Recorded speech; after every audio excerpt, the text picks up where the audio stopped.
Question number 8, marigold limited registered है authorise capital से 3 lakh rupees के, जिसको डिवाइड किया गया है 3000 शेयर्स में और एक शेयर की कॉस्ट है 100 रुपीज़, राइट। नेक्स्ट लिखा हुआ है कि which were offer to the public, that means कि टोटल 3000 शेयर्स कंपनी ने पब्लिक को ऑफर कर दिए। अब इंस्टॉलमेंट्स पे अमाउंट कैसे मांगा है, लिखा हुआ है कि 30 रुपीज़ एप्लीकेशन पर देने हैं, दैट मीन्स कि फर्स्ट इंस्टॉलमेंट है, 40 per share on allotment and 30 per share on first and final call, right. ये अलॉटमेंट सेकेंड इंस्टॉलमेंट माना जाता है और first and final call third instalment, right. This shares were fully subscribed, अब लोगों ने सारे सब्सक्राइब कर लिए तो we have to pass the journal entry. Very easy question, let's start this. Hello everyone, so let's start the question number 8। सबसे पहले हमें कहा गया है कि 3000 इक्विटी शेयर्स इशू किए गए हैं, एक शेयर की कॉस्ट है 100 रुपीज़, राइट। ईच लिखा हुआ है, ईच मतलब कि हर एक शेयर की कॉस्ट 100 रुपीज़ है, 3000 शेयर्स है, राइट। अब इसको इंस्टॉलमेंट में कैसे मांगा है, see first application means first instalment में 30 रुपीज़, सेकेंड इंस्टॉलमेंट में 40 रुपीज़ और लास्ट इंस्टॉलमेंट में 30 रुपीज़, 30 + 40 + 30 100। तो ये 3 इंस्टॉलमेंट्स में पैसे पे करने हैं। तो सबसे पहले हम जर्नल एंट्रीज पास करते हैं, then we will prepare the cash book. Cash book बहुत ही ईजी है अगर आपको जर्नल एंट्रीज आती हैं तो। सो let's start. First bank account debit, जब पैसे आते हैं फर्स्ट इंस्टॉलमेंट में पैसे आएंगे तो फर्स्ट एंट्री होगी bank account debit to share application account, right. So ये पैसे रिसीव करने की एंट्री हो गई। नरेशन हम नहीं लिख रहे हैं यहाँ पर, जल्दी हो जाएगा हमारी entries. So first entry bank account debit to share application account. अब इस एप्लीकेशन अकाउंट को ट्रांसफर कहाँ किया जाता है, जो आपके चैप्टर का नाम है, to share capital account. So second entry सिर्फ फर्स्ट इंस्टॉलमेंट से रिलेटेड है। तो 3000 शेयर है, फर्स्ट इंस्टॉलमेंट में हमें 30 रुपीज़ देने हैं। सो 3000 × 30, दैट मीन्स 90,000, राइट। ये 90,000 कंपनी के पास आ गए। अब जब पैसे आए तो उसने ट्रांसफ़र कर दिए इस एप्लीकेशन अमाउंट को, तो यहाँ पर लिखेंगे share application account debited to share capital account. यहाँ पर शेयर कैपिटल में ट्रांसफ़र कर दिया, ये हो गई। और कितने ट्रांसफ़र किए, सेम यही अमाउंट ट्रांसफ़र किया, तो यहाँ आ जाएगा 90,000, राइट। तो ये पैसे की रिसीव करने की entry and this is the transfer entry. Second इस पे इंस्टॉलमेंट पे आ जाते हैं, 40 रुपीज़ की इंस्टॉलमेंट है। सो 3000 × 40 और इस सेकेंड इंस्टॉलमेंट को कहा जाता है अलॉटमेंट। सबसे पहले हम ड्यू की एंट्री करते हैं, then we will receive it. तो फर्स्ट एंट्री ड्यू की हो जाएगी, जब ड्यू होता है तो डेबिट होता है। So share allotment account debited to share capital account, right.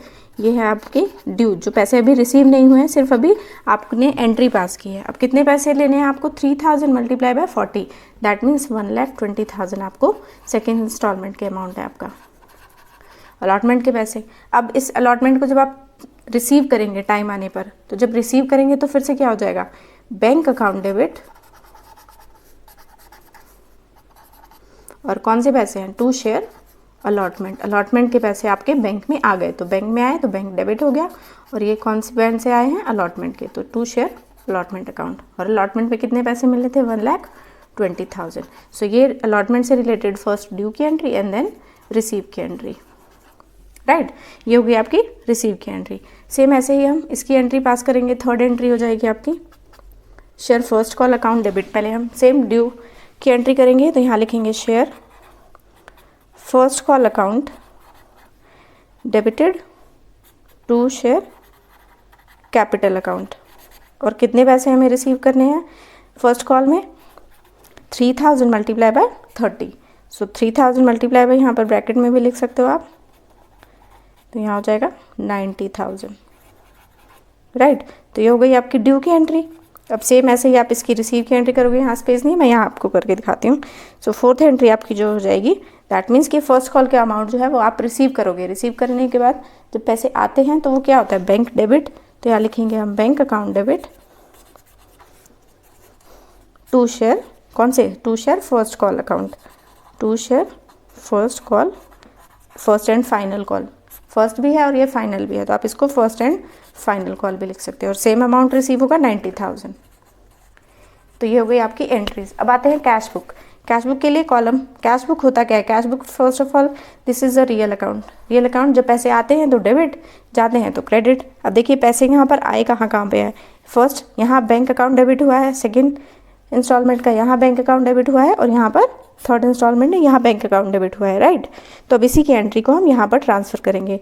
So bank account debit है तो पहले हम कैश बुक में बैंक अकाउंट डेबिट और नाम किसका आएगा, टू शेयर एप्लीकेशन। तो यहाँ लिखेंगे टू शेयर एप्लीकेशन अकाउंट और एप्लीकेशन के कितने पैसे आए हैं, 90,000, राइट। पैसे आ गए, डेबिट कर दिया। सेकेंड अलॉटमेंट के पैसे आए हैं बैंक अकाउंट डेबिट और किसके नाम से, अलॉटमेंट के नाम से। तो यहाँ लिखेंगे हम सेकेंड टू शेयर अलॉटमेंट। इसका नाम नहीं लिख सकते ना क्योंकि कैश बुक का अमाउंट है। तो अलॉटमेंट के पैसे कितने आए हैं, 1,20,000। नेक्स्ट फर्स्ट कॉल के पैसे, यहाँ हमने एंट्री पास किया बैंक अकाउंट डेबिट, तो यहाँ पे पैसे आए हैं। तो यहाँ कितने पैसे आए, 90,000 और कौन से, लास्ट। तो यहाँ लिखेंगे हम to share first and final call account debit और अमाउंट कितना रिसीव हुआ हमने, 90,000। तो ये हो गई हमारी कैश बुक। तो यहाँ पर अब हम इसको टोटल करेंगे। तो यहाँ पर जब आप टोटल करेंगे तो टोटल कितना हो जाएगा, 3 लाख। और जब आप स्टार्टिंग में देखेंगे तो 3,000 के शेयर थे, एक शेयर 100 रुपीज़ का, तो आने भी थे 3,000 multiply by 100 that is 3 lakh. तो यहाँ कैश बुक पे इन सबका टोटल भी 3 लाख हो गया। अब डेबिट क्रेडिट साइड को इक्वल करना है तो यहाँ पर इस बैलेंसिंग फिगर को ट्रांसफ़र करके यहाँ पर हम लिखेंगे बाय बैलेंस CD, राइट। और यहाँ पर हम लिखेंगे, यहाँ कॉलम स्पेस नहीं है तो मैं यहाँ लिख देते हैं, यहाँ पर हम लिखेंगे 3 लाख, राइट। तो यहाँ पर हम लिखेंगे 3 लाख। आई होप आप लोग को ये कैश बुक भी क्लियर हुई हो। If you have any doubt then you can ask me on my comment section. So let's start the 9th question. Next question is question number 9। Modern marbles limited है जो कि registered है authorise capital से 10 lakh rupees के, जिसको उसने divide कर दिया है कि वो 7,500 इक्विटी शेयर्स इशू कर सकती है और 2,500 preference shares, right. This is the authorise. नेक्स्ट लिखा हुआ है कि 1,000 equity share and 500 preference shares offer किए गए हैं पब्लिक को। दैट मीन्स कि इशू किए गए हैं पब्लिक को, 1,000 इक्विटी शेयर और 500 प्रेफरेंस शेयर्स। अब किस बेसिस पर, इक्विटी शेयर में आपको स्टार्टिंग में देना है, मतलब कि पब्लिक को देना है 10 रुपीज़ एप्लीकेशन पे, 40 अलॉटमेंट पे और बाकी जो बचा वो 2 कॉल्स में 25 ईच। एक कॉल 25 की होगी तो 2 कॉल हो गए 25।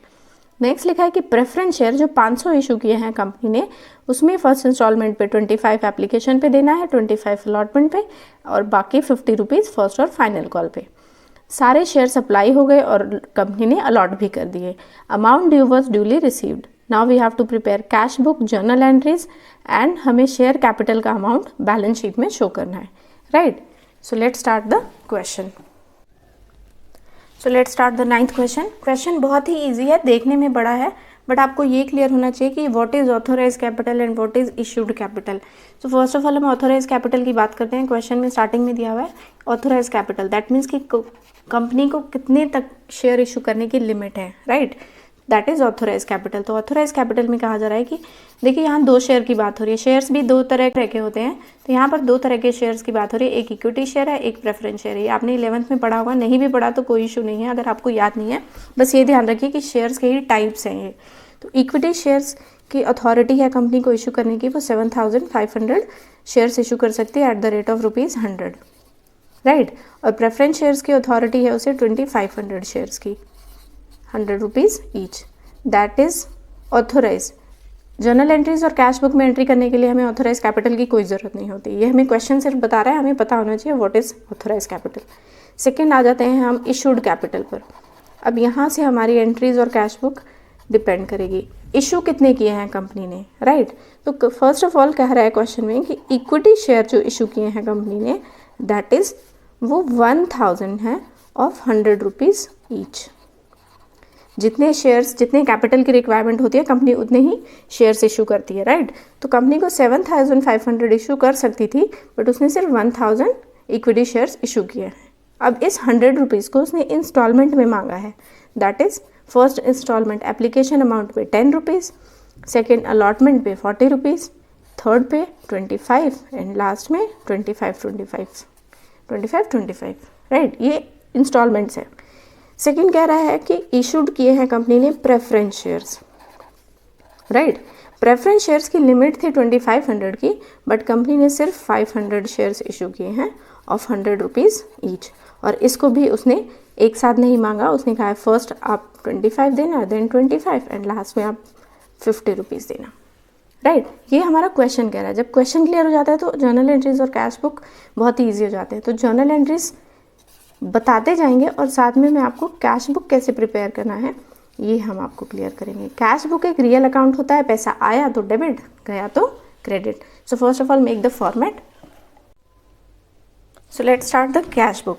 कैश बुक में सबसे पहले हम इक्विटी शेयर को देखते हैं। इक्विटी शेयर में सारे पैसे हमने रिसीव किए हैं, क्वेश्चन में हमें कह रहा है। तो फर्स्ट इंस्टॉलमेंट में जब 1000 मल्टीप्लाई बाय 10 इतने पैसे आए हैं कंपनी के पास, तो हम यहाँ लिखेंगे सबसे पहले फर्स्ट इंस्टॉलमेंट किस चीज़ की, एप्लीकेशन की, तो हम यहाँ लिखेंगे to equity share application account, right. और कितना आया है 1000 मल्टीप्लाई बाय 10, तो यहाँ हो जाएगा आपका 10,000, राइट। अब फर्स्ट इंस्टॉलमेंट इक्विटी शेयर की, अब फर्स्ट इंस्टॉलमेंट हम प्रेफरेंस शेयर की करेंगे। तो यहाँ लिखेंगे हम पैसा आया है ना, इसलिए हम डेबिट कर रहे हैं, ये डेबिट साइड है। कैश रियल अकाउंट होता है, debit what comes in, credit what goes out. पैसे आए हैं तो हम डेबिट कर रहे हैं। अब सेकंड हम प्रेफरेंस शेयर की एक साथ करते चलेंगे, है ना। Next to preference share application, first instalment की एप्लीकेशन, तो यहाँ लिखेंगे हम एप्लीकेशन अकाउंट। यहाँ स्पेस कम है इसलिए मैं यहाँ बोलते जा रही हूँ, आप सुनते रहिएगा। सो 500 मल्टीप्लाई बाय 25 ये अमाउंट यहाँ पर आएगा, तो कितना हो जाएगा 12,500, राइट। नेक्स्ट अब सेकंड इंस्टॉलमेंट, फर्स्ट इंस्टॉलमेंट इसका भी होगा, इसका भी। अब सेकंड पे आते हैं 1000 मल्टीप्लाई बाय 40 और इसको क्या कहेंगे to equity share allotment, equity share allotment account. Second instalment को अलॉटमेंट कहते हैं ना, तो यहाँ पर, और इसका हो जाएगा 1000 मल्टीप्लाई बाय 40, तो यहाँ हो जाएगा 40,000। अब इसकी हो गई, अब इसकी करते हैं। Next to preference share allotment account, second instalment है इसकी भी प्रेफरेंस शेयर की, तो अलॉटमेंट कहेंगे 500 मल्टीप्लाई बाय 25, 12,500। अब ये भी हो गया। थर्ड इंस्टॉलमेंट, अब इस पे आते हैं। सो यहाँ लिखेंगे थर्ड इंस्टॉलमेंट को फर्स्ट कॉल कहा जाता है, तो यहाँ लिखेंगे हम to equity share first call account, equity share first call account 1000 multiply by 25, 25,000, right. ये हो गई एंट्री। अब इसकी एक ही कॉल है, तो यहाँ लिखेंगे हम to preference share first and final call. Preference share का फर्स्ट एंड फाइनल कॉल है, तो यहाँ जाएगा 500 मल्टीप्लाई बाय 50, तो यहाँ हो जाएगा 25,000, राइट। तो अब इसकी एंट्री हो गई। अब लास्ट बच गया ये 25, तो इसकी भी कर देते हैं और यहाँ लिखेंगे to equity share last call, ये लास्ट है इसका, यहाँ लिखेंगे to equity share last call account, right. और 1000 मल्टीप्लाई बाय 25, तो ये भी हो जाएगा 25,000, राइट। इसका मतलब इतने पैसे हमारे पास आए हैं, तो आए हैं तो हमने कैश बुक में डेबिट कर दिए और सबके नाम से application allotment first call final call, right. अब हम इनका टोटल कर लेते हैं। सो जब हम इसका टोटल करेंगे तो देखिए कैसे आएगा। 1000 मल्टीप्लाई बाय 100 यहाँ पे कितना हो जाएगा, राइट, 1 लाख। और यहाँ पर 500 मल्टीप्लाई बाय 100 कितना हो जाएगा 50,000। तो 1,50,000 हमारा टोटल आना चाहिए। अब आप प्लस करके देख सकते हैं, इतना ही आएगा, राइट। अब जब यहाँ 1,50,000 आएगा तो क्रेडिट साइड को भी हम टोटल लिखना पड़ेगा, तो यहाँ भी हम लिखेंगे 1,50,000 और यहाँ पर हम लिख देंगे, यहाँ ओपनिंग बैलेंस होता है तो यहाँ क्लोजिंग बैलेंस, तो यहाँ पर हम लिख देंगे बाय बैलेंस CD और यहाँ कितना है बैलेंसिंग फिगर आ जाएगी 1,50,000। This is the cash book. ऐसे ही आप जनरल एंट्रीज भी पास कर सकते हैं। सो आई होप आप लोग को ये चीज़ क्लियर हुई हो। So after preparing cash book हम प्रिपेयर करेंगे बैलेंस शीट। जनरल एंट्रीज के लिए आप ट्राई करें, 8th क्वेश्चन में भी जनरल एंट्रीज आपको सिखाई है, उस बेसिस पर आप जनरल एंट्रीज पास कर सकते हैं। सो let's start the balance sheet of 9th question. Balance sheet में हमें शेयर कैपिटल का अमाउंट हमें पता होना चाहिए कि हमें यहाँ पर लायबिलिटी साइड में कितना अमाउंट लिखना है, राइट। और इसकी कैलकुलेशन के लिए हमें एक वर्किंग करनी पड़ेगी, that is notes to accounts. तो हमें अमाउंट निकालना है शेयर कैपिटल से रिलेटेड, राइट। तो सबसे पहले जो क्वेश्चन में दिया हुआ है नंबर 1 पे हम लिखेंगे ऑथोराइज कैपिटल। ऑथोराइज कैपिटल का मतलब होता है कि यस, ये वर्किंग आपको एग्जाम में करके दिखानी होगी। जब आप बैलेंस शीट प्रिपेयर करते हैं तो आपको ये नोट्स टू अकाउंट्स प्रिपेयर करना होगा। ऑथोराइज कैपिटल मीन्स वो कैपिटल जिसकी कंपनी को अथॉरिटी है कि वो कितने तक के शेयर्स इशू कर सकती है। तो क्वेश्चन में दिया हुआ है कि वो 7500 इक्विटी शेयर इशू कर सकती है at the rate of ₹100 each, और प्रेफरेंस शेयर्स का लिमिट है 2500, राइट। ये हो गया हमारा ऑथोराइज कैपिटल। तो उस बेसिस पर यहाँ पर हो जाएगा 7,50,000 और प्रेफरेंस शेयर्स का लिमिट हो जाएगा कंपनी का 2,50,000, राइट। तो ये हो गया टोटल 10 लाख। नेक्स्ट आ जाते हैं ऑथोराइज कैपिटल के बाद आता है कि कंपनी ने इशू कितने की है, राइट, जो कि मेन चीज़ है, इशूड कैपिटल। इशूड कैपिटल में कंपनी ने इशू किए हैं 1000 इक्विटी शेयर्स। अब 7,500 की लिमिट में से उसने 1000 इक्विटी शेयर्स इशू किए हैं eight the rate of ₹100 each, 100 rupees का। और प्रेफरेंस शेयर कंपनी ने इशू किए हैं 500, सो 500 preference shares at the rate of ₹100 each. तो इशूड कैपिटल में यहाँ पर जो अमाउंट आएगा दैट इज़ यहाँ पे हो गया 1 लाख और यहाँ पर 50,000। तो कंपनी के पास इशू के बेसिस पर 1,50,000 अमाउंट आना चाहिए। और जब कंपनी ने जितना भी इशू किया है वो सारा अमाउंट शेयर्स सब्सक्राइब हो गए, लोगों ने ले लिया है। तो थर्ड नंबर पे हम लिखेंगे सब्सक्राइब्ड कैपिटल, या आप इसको कॉल्ड अप कैपिटल भी लिख सकते हैं, जितना कंपनी ने मांगा था या फिर जितना लोगों ने पेड किया है। Subscribed, called up and paid up तीनों चीज़ें इसमें आ रही हैं। तो 1000 इक्विटी शेयर सब्सक्राइब हुए हैं एट द रेट ऑफ ₹100 और 500 प्रेफरेंस शेयर सब्सक्राइब हुए हैं, preference shares at the rate of ₹100 each. Same चीज़ है, जितने इशू किए थे उतने सब्सक्राइब हो गए हैं। तो यहाँ हो गया 1 लाख और यहाँ हो जाएगा आपका 50,000। तो कंपनी के पास टोटल अमाउंट कितना आया है 1,50,000। तो जितना कंपनी के पास अमाउंट आया है that is to be shown in the balance sheet share capital. यहाँ हम शो करेंगे 1,50,000। आई होप आप लोग को ये समझ आया हो। अब बैलेंस शीट में और चीज़ें भी होती हैं। लाइबिलिटी साइड में आता है हमारा नॉन करंट लाइबिलिटी, ये आपको ये आपको शो करना पड़ेगा, मार्क्स मिल जाते हैं इसके भी आपको। इसका मतलब यह है कि आपको बैलेंस शीट का पूरा फॉर्मेट पता है। नेक्स्ट आती है यहाँ पर करंट लाइबिलिटी। तो वो चीज़ें तो यहाँ पर हमें शो नहीं करनी, हमें सिर्फ शेयर कैपिटल अमाउंट शो करना था। तो लाइबिलिटी साइड कंप्लीट हो गई, 1,50,000 अमाउंट आ गया। अब असेट साइड में क्या क्या चीज़ें आती हैं। फर्स्ट आता है हमारा non current asset, that means कि फिक्स्ड असेट, और दूसरा आता है हमारा करंट असेट। तो अब हमें बैलेंस शीट मैच करनी है। तो बैलेंस शीट मैच करने के लिए करंट असेट में हम दिखाएंगे कैश एंड कैश इक्विवेलेंट में 1,50,000, राइट। अब यहाँ पर असेट साइड भी हो जाएगा 1,50,000। So this is how balance sheet is to be match. So I hope आप लोग को ये बैलेंस शीट भी समझ आई हो। So at last we are preparing, first of all we are preparing cash book, then we are preparing balance sheet, we are doing working notes, journal entries आप try करिए. If you have any doubt then you can ask me in my comment section. Thank you.